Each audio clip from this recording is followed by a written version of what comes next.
You're going to put it in your bar. Socrative.com. And we're going to click enter. And here's the website. All right. Now, if you've never used it before, you're going to need to get an account, but I already have an account, so I'm going to click on Teacher Login, and you don't really need to get Pro. If you look right here, I've got lots and lots of quizzes that I use as, actually I can use as my final, and they can range from 1 question, and I've gone all the way up to like 150 questions. It's really up to you. But for now, we're just going to work on creating one. So, you're in your Launchpad right now. If you click any of these, you'll start an activity. Instead of doing that, we're going to click on quizzes and we're going to create a new one. So you're going to click add quiz, create new, and we're going to name it how to use Socrative.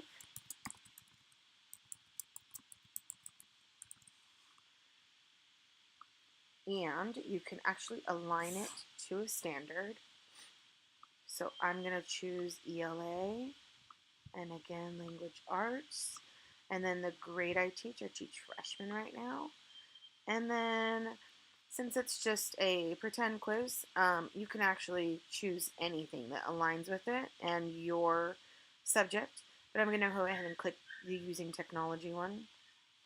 All right, so we've already got the name of our quiz and our standard, and then it's up to you to choose what kind of questions you want to add. So the easiest one to do is true false. So let's go ahead and add that in. So let's say Socrative can be used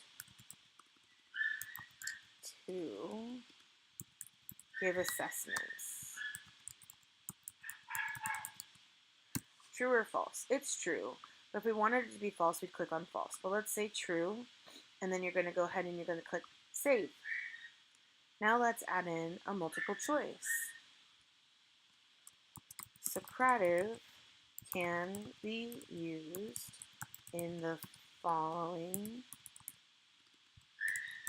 formats. All right, now let's add in some choices. And when they're answering, you can make it so that students can choose more than one answer. And I'm going to show you how to do that. So we can say on a computer,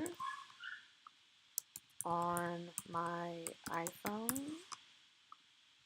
on an Android, on an iPad, on paper. All right. Actually, Socrative can be used in every single one of these manners. So if for some reason your internet goes down, you can print it out on paper. It will probably be really, really, really long, but it is possible. If you have a student who never has any access to any of these, you can always do it on paper. You will have to grade it by hand or use a different app that I can show you in another video. But for now, since all of these are correct, we're going to click the check on all of them. If only one of them was correct, you would click that one, and when the student takes the quiz, it would grade it according to what you chose. So we're going to save this, and then I'm going to show you how to create a short answer. So let's say, explain how to log on to Socrative using your iPhone.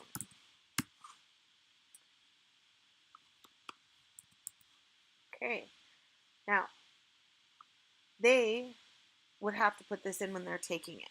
So I don't usually add the correct answers here because it's my quiz and I know what they are. If you wanted to share your quiz with somebody else, then you would make sure to add in those answers. So for now, we're going to leave it like this. Now, short answers are the only ones that Socrative does not automatically grade. You're going to have to go back in and put those answers in. All right, so for now, we're going to save and exit.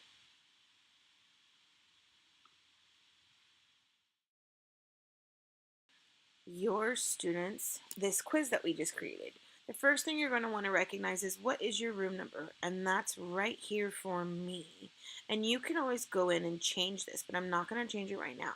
You need to know this in order to give your students a quiz. Now, In order to give your students the quiz, you need to send them to b.socrative.com. And when they go in, they're going to go to student login and they're going to put in their room name. And that's the one that I was circling earlier. So they're going to type in Gonzalez 667. Not mine, but yours. And then click join. All right. In order for them to do it, you had to have started the activity or started the test. So I'm going to open up another window and show you how to do that.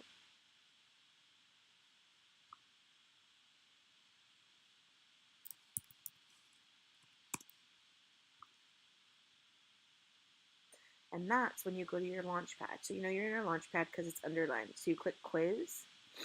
Here's our how to use Socrative. And then you're going to click next.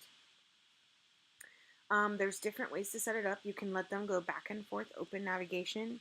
You can give them the questions when you want to give them the questions, or you can do instant feedback. I'm going to do instant feedback. You want to require names so you know who to give the grades to. I always shuffle questions and I always shuffle answers. That way, if two students are sitting next to one another and they're taking the quiz at the same time on their devices, they can't copy each other because they are not going to get the same questions and answers in the same order. I usually take off question feedback, but we're going to leave it on today so you can see what it looks like. And you can also show them their score as soon as they're done. And then you click start. So we're going to leave what the teacher screen looks like, which is this, and go back to the student screen. Now the students are going to type in the name, join. All right, now their test is open. So we're going to say Do Jane. Done. All right. Explain how to log into Socrative using your phone. Download Socrative student app. Enter class code and type last name, comma, first name. Begin quiz. That's exactly how you do it. So if I was a student, I'd probably be able to type this. Hopefully they would have used capital letters. Submit your answer. And then it's showing me, since I gave feedback, it's showing me right now. I did not give them a sample because I don't want them to be able to tell one another. Right, next one. Socrative can be used in the following formats, and that's all of them. Submit answer, and it's telling you, here's all the correct answers. So we got it correct. Okay. And the last one is, Socrative can be used to give assessments. Let's just pretend that it can't. We're going to click false. And we're wrong. So it's telling us right here, incorrect. It can be used. Correct answer is true. Okay, we're done. It gave us a 1 out of 2, and the reason it did that is because we have not graded that third question. So far the student has a 50%. Once you add in your short answers, their percentage will go up. All right, then it will say they have completed the activity, and they're going to want to log out. Are you sure? Yes. Now, let's go back to the teacher screen, which is right here. It shows us Jane Doe, that her progress is 100%. And then the coolest thing about Socrative is that it highlights. So if they got it wrong, it's red. Correct, it's green. And then you've got to check their answers right here. So we can also not only see their progress, but you can see their score. And Jane's score is 50% right now. All right, when I want to finish the quiz, you click finish, and then you can get a report or view the chart. I'm going to view the chart. Let's go to results, and here's my chart. If you're giving a whole class, you'll have a whole big list, and usually your T-chart is much, much, much longer. But say you want to see these answers, you can click on them and see exactly what each one of your students wrote.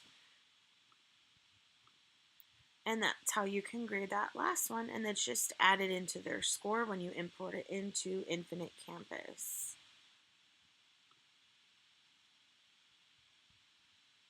you have any questions, just feel free to drop by my classroom, shoot me an email, or stop me after you watch this video. Have fun and good luck. I promise it's a huge, huge, huge, huge time saver for you because you won't have to grade anything unless you put in short answer questions. And who cares about just grading one thing when you would have had to grade tons and tons and tons of stuff?